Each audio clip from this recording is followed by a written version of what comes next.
Yes, so Real Madrid safely through. Watch this one in the company of Edgar Davids, Gael Clichy and John Obi Mikel. Would you say, Edgar, I know it wasn't the result you wanted, looking out for Juve, but would you say that Real did deserve it overall? Oh, definitely. They continued what they how they finished in the first half. By pressing, you saw it. Now the pressing was much better. On time, and then Juve is in a difficult position. The solution, however, is then the top man in front, but if he's on the wrong side and the pitch is very big, he has no people to play to it. So then they could pick up the ball quick, and then they play quicker. Then you see that Jude Bellingham, he goes deep, comes from behind in the pocket. He did it very well. Yeah, and then Madrid is Madrid, and then you see in that small space. You give an assist, yeah, that's unbelievable. And Juve later on second half, too slow, no creativity. So I'm happy there was only 1-0, to be honest. Edgar sums it up quite well, hasn't he, in terms of Real Madrid were pretty dominant in this one. Oh, yeah, they started the game well, obviously. But in the first half, obviously, it knocked at the door, but they just couldn't find a breakthrough. But, of course, it came in the second half with that fantastic delivery from Trent. We know what he can do with the ball. Obviously, sometimes we question his defending, but going forward with his passes and crosses, and, of course, fantastic finish from the young man, Gonzalo. He's been absolutely fantastic. Who needs Gonzalo, Kylian Mbappe when you have Gonzalo? But, no, brilliant. Come on now. He just wants to point out that he was saying that pre-match. That's what you're trying to say, isn't it? He's pushing. Pushing for the young lad. He's been on fire. This is what we love to see, you know, the young players getting the opportunities, and they take it, you know what I mean? And he's taking this opportunity. It's going to be hard for Xabi Alonso now to all of a sudden just take him off. Yes, Kylian Mbappe is a fantastic finisher, he's a fantastic player, but you got to give the young man, you know, he's performed really well in this tournament. We'll get Gael's thoughts in just a moment, but let's now hear from the Real Madrid boss. Xabi Alonso has been speaking with Matt Canham. We're joined by Xabi Alonso. Xabi, what's your immediate assessment of the game? Yeah, really delighted with the result, going through with the performance as well. I think that after the first 15 minutes we started getting good control and we had to work. It was going to be tough, but we did pretty professional and really well.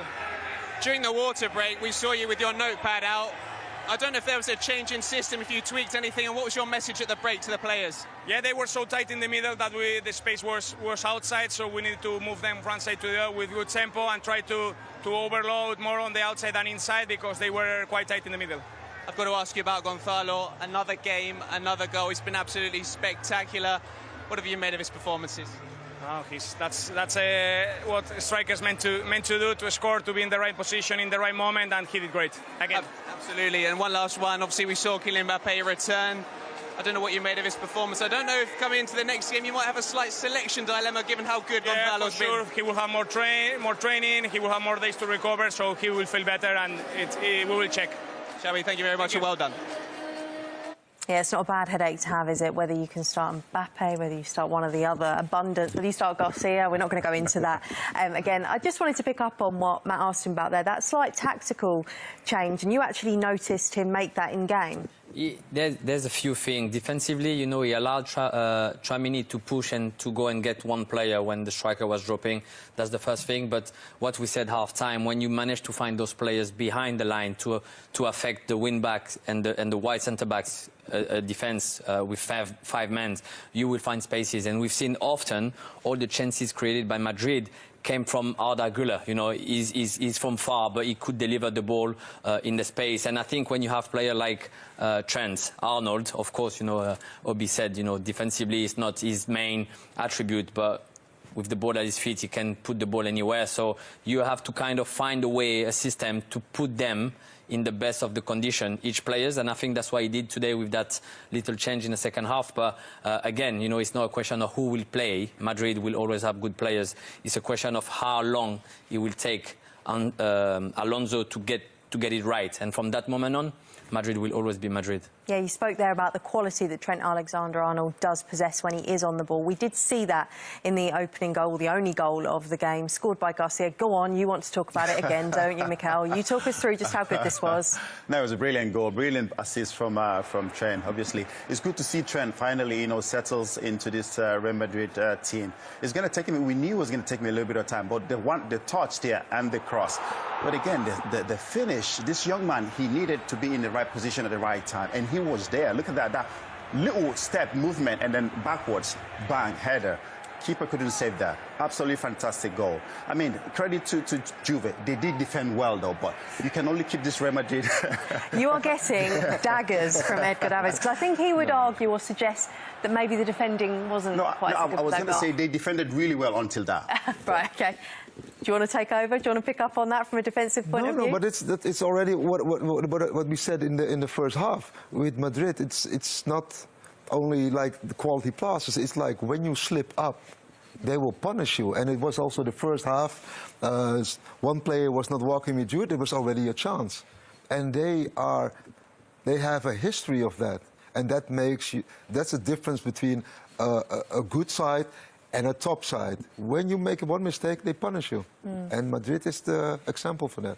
You said earlier that you were relieved in the end that it was just 1-0. A large reason that it was just 1-0 was the performance in goal of De Gregorio. He made some stunning saves, didn't he? Yes, that is true. But also, what I said is Madrid was not really pushing. The second half, they were pushing more. And then you say they press. Then Juve has a big problem. And here, that chance, he saved well, but it happened before that they don't pick up a man. And if you make that mistake, they're going to punish you. Now, this is a very good save, but I think he did very well. But all in all, Juve didn't really create a lot of chances. They were too slow. Yeah, he made 10 saves in total. That's the joint most we've seen at this competition. He was kept busy, wasn't he? It's good for a goalkeeper to make save, but it just tells you that the team is not performing the way you want it. I played against Tudor's side when he was in Galatasaray, and usually his team are always a bit fragile defensively. It was the same when he went to Marseille. Beautiful football, scoring goals, but defensively, always spaces for the opponent. So I totally agree with Edgar. I think Madrid didn't perform especially well. They did enough to win the game, couple of shots from long distance, but for sure they will just raise the bar because you feel that with the player they have, they will get better. Is it a mentality thing, or is it just the fact that the quality in the Juve side just isn't good enough to be able to defend at the level they need to? No, but it's not about defend the level you're talking about Real Madrid. I mean, like they are how many titles? 15. 15 champions. It's unbelievable. They have always extra quality. So, and that's the power. You can defend whatever you want, but they will always find a way, and that is their superpower. You said there, though, that potentially Real weren't at their best today. Did you feel like they did take another step further forward in their progress in these early days under Alonso? Of course. Listen, if we look at the first game they played, we were sitting here thinking, well, that wasn't good enough. But step by step, they're looking much, much better. Vinicius Jr. is looking much, much better. And again, I know I talk about it. Jude Bellingham playing from that position. Everything was going through him. He was in the box. He was in the middle of the pitch, trying to get the ball, half turn, creating chances. He was everywhere, and that's what you want to see. So slowly, they're starting to have this understanding of how the manager wants them to play. And of course, Trent on that right side, again, going forward, creating chances. I think they will get better. And one player we haven't talked about is Dean Huijsen. Absolutely fantastic. He read the game. He defended really, really well. For a 20-year-old, the way he plays with such experience is absolutely fantastic to see. OK, we'll talk about Real in a bit more detail very shortly. But let's now get the Juventus perspective. Igor Tudor has been speaking to Anita Jones. Commiserations, Igor. How do you reflect on your side's performance today? No, I need to make congratulations to my guys because they give everything. We make one serious game in this condition where it was impossible to do anything. It was not enough, but that's the football, okay? It was a good game from Juventus. But Real was better, and congratulations to them. A word on your goalkeeper, Michele. He made 10 saves, the joint most at the tournament. He kept you in the game for large parts of it. Yeah, he made good save. He was good today. And then just in terms of the overall performance, do you feel, although it's not the result you wanted, you're out of the tournament, you're leaving on a high at least, a huge improvement from that last game against Manchester City? No, there is no improvement. We lose same like the first game. Every game is a different, you know. This was a different kind of game, and that's all. Thank you. He says there, Edgar, no improvement. He's not happy. But did you see signs of improvement today? Was the performance markedly better than against Manchester City? Yeah, I think so. But I like how he said it. And I know, listen, because people don't understand, like, when you're in a side as Juventus, Madrid, Barcelona, top side, there's no excuse. You lose, you have to improve, and that's it. You cannot say you improved and you lose. And I think that mentality, that you need to improve. Whilst Juventus did lose eventually, they started the game well, didn't they? They had those early chances. It feels like a very long time ago now. But had these been scored, Gail, it could have been a very different game. It's always the same. The first team who will score the goal will open up the game. But that was probably one of the ways for them that they identified to hurt Madrid. Again, you know, one-on-one, you should do better. You will expect better, but it's a very long run. You know, full speed is probably 50, 60 meters. It's never easy. You know, we will want him to hit the target, but it's never easy. It didn't happen, and then after Madrid, you know, we've said, you know, the Bellingham, the Arda Güler, you know, on the ball more and more. Obviously, the more you press, the more you have the ball, the more you get closer to the ball, the more chances you will create, and obviously you have the chance to score. So I think it's a deserved win for Madrid, but like we've seen, I think Juve lack probably 2 or 3 creative players to kind of be able to break down a team. I think they didn't have enough today. It was pretty much not chaotic, but only Yildiz could have made something one-on-one. As soon as he came off, there were nothing for them to play for. Can they take anything from this, the fact that they made this many chances against Real Madrid? Exactly. Listen, it is an improvement coming from the game also against City. They lost 5-2 against City. And now today it's just 1-0. They played well. They created chances. We could see that. That is another step. And like you said, I think for me, it only went downhill when Yildiz came off. Because for me, he was the only player who was trying to create stuff. You know, the combination, the partnership between him and Kolo Muani was absolutely fantastic. You know, we could see that chance there, the flick from Muani, and then, of course, the run. Muani made Rudiger look so slow. I know Rudiger is fast, but he makes him look so slow there. But for me, I think it's a massive step for them. The manager knows exactly what he's doing, and I think it's going to take them time. They need time in the training ground for him to implement the style he wants them to play. And I think that Juventus are going to come back looking stronger again. Are you feeling all right? You just criticised someone that played quite well for Chelsea. That's not like you. That's not like you. You did mention Kylian Yildiz. Then he's been speaking with Anita Jones. Let's hear from him now. Kenan, commiserations, but I just wanted to ask about the shirt in your hand for a moment there. I got 2. I got one from Arda and Dean in the halftime. Yeah, that will be at my home, so amazing. How tough is it today? Because we saw a much improved performance from that last game against Manchester City. No, like I said before the game, we worked hard, we trained good. Yeah, we did a good match, but at the end, it's also Real Madrid. What they do is amazing, and compliment to them. Having played this Real Madrid side, do you see them as one of the favourites to go on a win? I didn't hear.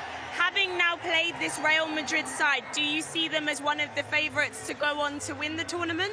Oh, I don't know yet. I can say they have a big potential to win the trophy maybe, but let's see at the end. They have other good teams also. Thank you. Yeah, we heard from Yildiz pre-match and we've heard from him there. You can kind of sense the differing moods. He was quite buoyant pre-match, wasn't he? And he sounded obviously, understandably, very flat there.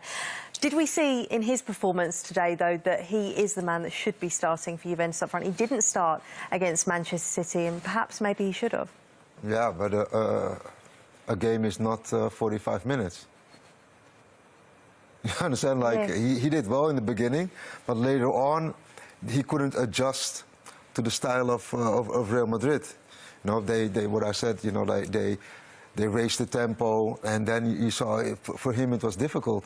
and also the distance to the goal is getting bigger.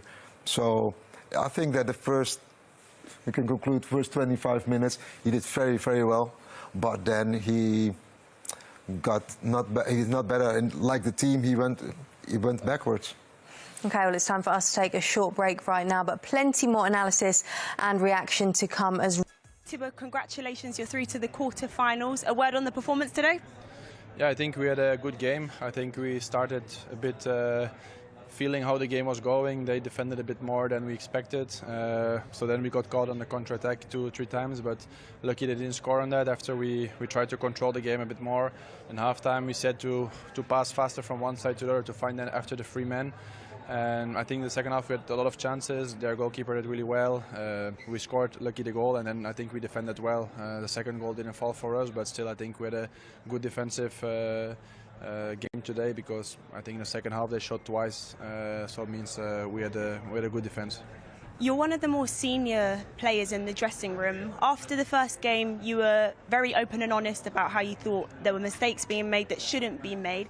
You've now played 4 games under Xabi Alonso. How do you see the side adjusting to his style of play? No, in the end, sometimes when you come into half-time like this, you're a bit tense, and obviously after when I saw it again, it was a really light fall. So, but in the end, we are really open in the dressing room and with the coach, like to say what we think. I think it's not really the mistake. It's just we can all make mistakes. We just want to push everyone to be on top and to be focused every second of the game. And I don't mind, like someone can tell to me also, we're really open with each other, and that's a good thing of our team. And I think we are keeping growing. We're doing a lot of videos, we try to do better, and each game goes better, and that's the way to go, to finish this first part with him hopefully in the final, and then after holiday and then after to start for the new season. But it's going well, and as I say, we are really open. Everyone can say his word, even a young guy from 18, he can say something to me. It doesn't mean because I'm 33 that someone cannot say something to me. So that's a good open relationship with all the teammates, and that paves the way for success. High standards in the dressing room. Just very quickly, Trent got his first assist as a Real Madrid player. He got 86 for Liverpool. Do you think he's going to get as many or more? I hope so. I think he could have had already a few these 4 games. I think his pre-assist against Pachuca was also really good. Yeah, in training he's horrible. His kicking is amazing. His free kicks, his corner kicks is really on another level. I don't think I saw really some guy with this quality of kicking and crossing. So as a goalkeeper, sometimes it's a nightmare, but it keeps you on your edge, and it keeps you to work hard and to try to save them and to make him better and myself better. I bet you're happy to have him on your team. Congratulations, good luck in the quarterfinals. Thank you very much.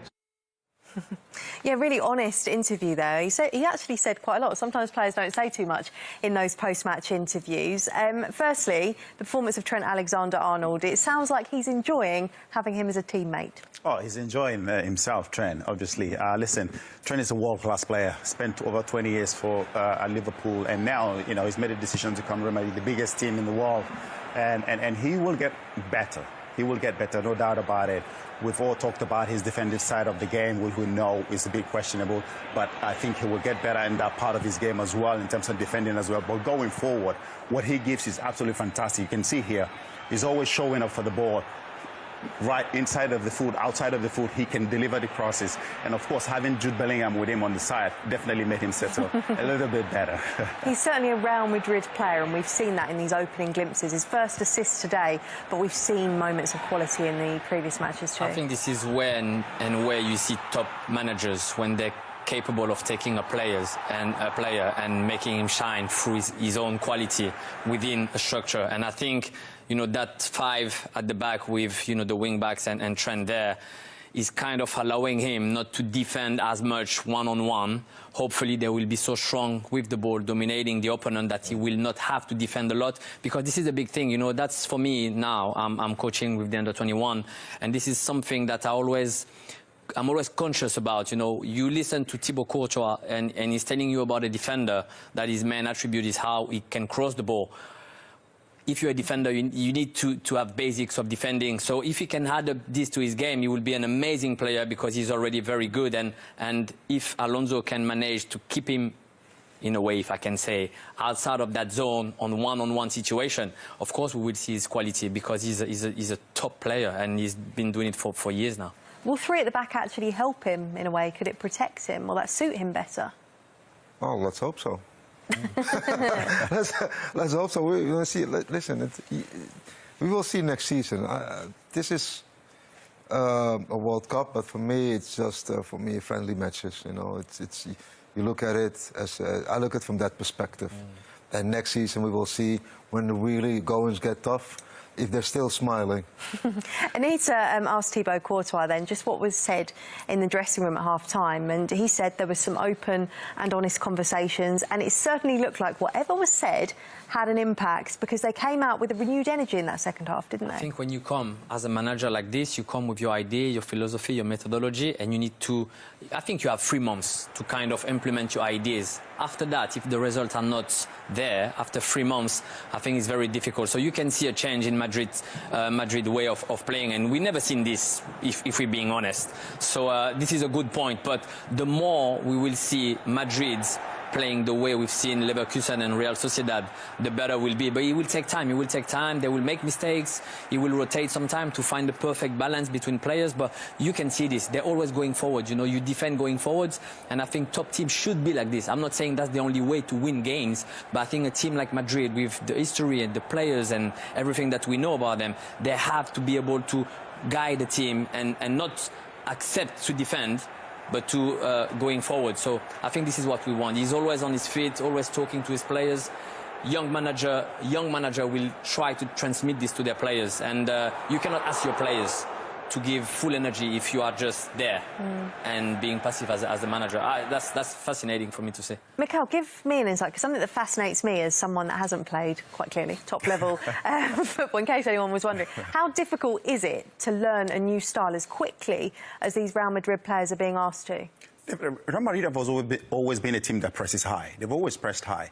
But I think the first game, we didn't see enough of that. But today we saw that. They always press high. And it's nice to see Jude Bellingham leading that press. When he goes, everybody then goes. You know, you see Vinicius Junior pressing. But that's something that is good to see. As a team like Real Madrid, they have to they dominate the ball. They also have to dominate the pressing as well. Because once they dominate people in terms of pressing, they recover the ball quickly, and then they will have more possession of the ball. And it's so nice to see that's something that Xabi Alonso is trying to transmit again back into this team. We didn't see that in the first game, we saw that in the second game, and now we can see a lot of that. If they can continue to play like this, they will dominate teams. And of course, Real Madrid, as you know, once they dominate teams in terms of pressing, they have the ball, then their quality is there for everybody to see. Exactly as we saw tonight. OK, let's head back to Miami now. Anita is joined once again by Sami Khedira. Well, there's a lot of calm here now in the Hard Rock Stadium as Real Madrid have booked their place in the quarterfinals at the FIFA Club World Cup. Sami, what were your thoughts on that performance? To be honest, it was, especially in the first half, a terrible game from both sides. At least Juventus defended quite good, but then in the second half, Madrid improved a bit. At least they have been a bit lucky with the header of Gonzalo, but at the end, yeah, it was not a good match from both sides. I do understand it's super hot, super humid, but at least the intensity was not that high, and quality-wise, a bit better from the Madrid side. In terms of what Xabi Alonso can take going into the next game, we saw a glimpse of Kylian Mbappe. He came off the bench. Despite having lost something like 5 kilos, he looked very sharp. I don't know if it's healthy or not, but yeah, because of his illness or sickness, yes, he lost a lot of weight. But yeah, as you can hear in the stadium, the people love him, you know, and maybe it could bring some more energy. We all know him. He has a lot of quality. If he come back on shape, and then he's yeah, so helpful for this Real Madrid. And it could be that he could start the next game in the quarter. A word on Trent Alexander-Arnold as well. He got his first assist in a Real Madrid shirt. He got 86 for Liverpool. First in 3 games. He looks like he could be on his way to that number as well. He has to. He has to adapt quite well because and fast, because Real Madrid is special. It's not that any other place in the world of football. So you need to adapt super fast. Otherwise, you got criticism quite fast from the crowd, from the media, even from your own club, from the owner. So better that he adapts quite good, well, but he's doing a good job. He needs to improve, but his cross was quite amazing. This is what he can do. So they'll be facing Dortmund or Monterrey in the quarterfinals. Who do you think they prefer to face? Well, we were discussing a lot about this tournament, and as we saw yesterday, the underdogs went through. So yeah, maybe on paper Dortmund as a European team has like a bit more advantage, but in my point of view it's like a equal game, a 50-50 game. So Monterrey did a really good job in the group stage with their leader Sergio Ramos. So they're super intense and hard to play, so it will be a really close game. In my point of view, it's like a 50-50, and obviously I hope I can see Sergio Ramos, but on the other hand, I'm German, I hope that Dortmund go through. Yeah, fantastic storylines there. If it's Dortmund, then it could be Bellingham brothers against each other, but as you mentioned, Monterrey, Sergio Ramos coming up against the club that he won so many titles with. Of course, you know him very well. Sammy, it's been an absolute pleasure having you here for the game. Enjoy the quarterfinals. That's it here from the Hard Rock Stadium. Real Madrid are through to the quarterfinals at the FIFA Club World Cup. Anita, thank you so much. Hope she's off for a lie down now, because we've certainly kept her busy this evening, haven't we? Great to have Sami Khedira with us on the DAZN app as well. Let's talk a little bit more about where Juventus are currently at. They're obviously heading home now. They'll be licking their wounds, but also looking ahead to next season. You're laughing, but whereabouts are they in Italian football, in world football, and how far have they got to go to get back to the top? I think they have to rebuild. They had some disastrous seasons behind them. Now they came in with luck in 4th place just for Champions League, but then you also have to build for a Champions League team, because you cannot be Juventus and just play. When you play Champions League as a club as Juventus, you have to compete. So I think that is, there's going to be a hard one for them this season. You mentioned their building blocks. One of the building blocks the club could be looking to put in place, if you're to believe what transfer guru Fabrizio Romano is saying. He's saying that sometimes they're close to reaching an agreement with Jonathan David. He's a free agent at the moment. He was, of course, at Lille last season, got 25 goals there. Is he the kind of player that the club should be going for? Oh, definitely. They definitely need some goals, and they definitely need somebody in the defence as well. So, but it's when you go Champions League, you cannot have one player. You know, like if you see now, I was talking with Obi. Chelsea have how many? How many players does Chelsea have? About almost 50. Almost 50. Almost 50. You know, we need to sell some. Yeah, that's what I'm saying. So now Juventus, now you have barely one team. No, you have to compete, because you have to win the Serie A. You have to do well in Champions League. Coppa Italia is not that big for us. It's not like but you have to compete. So you need a strong and big squad. And that requires money. It does. You may have seen the stat that we just put on the screen there. It actually said that in the top 5 leagues in Europe, only 6 players have scored more goals than Jonathan David. I think it's over the last 4 seasons. So he certainly comes with pedigree. I take your points that it's not all going to be about him getting them back to the top of European and world football. But it does feel like he could be the right calibre of player. He's a great player. He plays in Lille, so obviously I've watched him a few times. Lille was depending on him a lot, so he's a very strong player. He's fast, he can link up well. But the only question is, when you look at that team, Madrid team, you can already see a glimpse of what we've seen last year and the year before at Leverkusen from Alonso. When you look at the Juventus team tonight and the game before, you don't really see something coming out of the game. You don't see, okay, this team is going to play like that. So, of course, you need... An identity. Yeah, an identity. Yeah. So, of course, you need players. But before having players, you need to know how you want to play. When I've been looking at this team during this competition, I don't see what they will be able to propose. You know, today, like Edgar said, first half was just long balls. I think the goalkeeper touched the ball 12 times and he kicked the ball 10 times long. The manager was asking Colomwani to hold the ball, but he was alone against 3 players. You need to have a clear methodology, a clear game plan, so your player can actually follow you. And once you have this clear and set, then you can go and shop for the right players. So he's a great player. He will be a great add for any team. But again, if you take him to play on the right wing, then perhaps he's not the right player for the job. So I think they really need to get real in what they want to do, where they want to finish, because like Edgar said, you know, playing Champions League football is a big task. So you need to know where you want to go and then start building from there. You can give them Todd Bowley's number, right? They can buy some of the Chelsea players. You have some players to sell. No, whatever. On a more serious note, Inter went out last night. We've seen Juventus go out tonight as well. As someone that's played in Italy, would you be concerned at all about the current situation of Italian football? Yes and no, because what I said before, this whole tournament, World Cup, I don't really take it serious. I was in the States and I look at the stadiums, was not quite full, and it lacks a lot of ambience, you know. It still has to build, it's new, but I don't think the only importance now, I think, for the clubs, is that they gotta get a big bag of money. It doesn't add on anything for the players because they are tired. So the only thing is for a club to get the financial gain.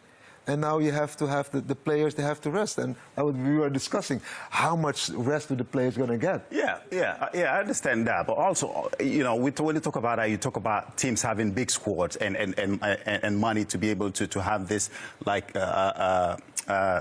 science team that can be able to, with the data, they can tell the managers how much load the player needs to play. I think these big teams now, they have all that in their, you know, in their disposal to be able to manage players. So for me, yes, it's been a fantastic tournament. You know, we've had so many upsets. Teams we see coming from Africa, Asia, playing against the bigger teams. This is what we want to see. We want to see those teams come and showcasing their talent. You know, those players that we never heard of before, showcasing their talent.